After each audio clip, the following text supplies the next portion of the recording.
Ayan, good morning po. Shout out po sa ating lahat, sa ating mga kababayan, lalong-lalo na sa buong Pilipinas. No, ngayon po ay selebrasyon ng Undas, no?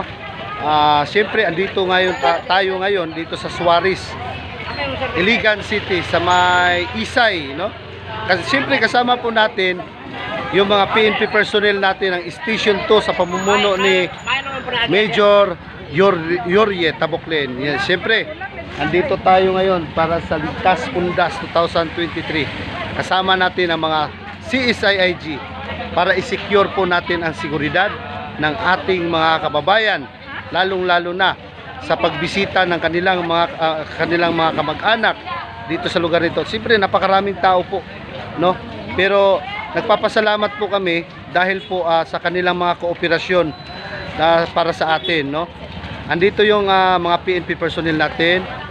Siyempre ang CSIIG andito rin, secure, no? Ayan po, ang daanan po natin, iba yung daanan natin dito, doon po yung daanan para i-check po yung mga gamit nila. Tapos dito naman yung exit, no? Para hindi po mag-cause ng traffic. Tapos doon naman yung area doon, yung mga motorista na diretso na hindi pwede pumunta dito para hindi po mag-cause ng traffic.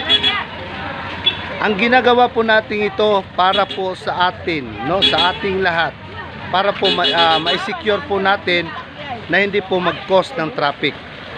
Siyempre sa seguridad na rin ng ating mga kababayan dito sa Iligan City, sa Suarez. Yan po.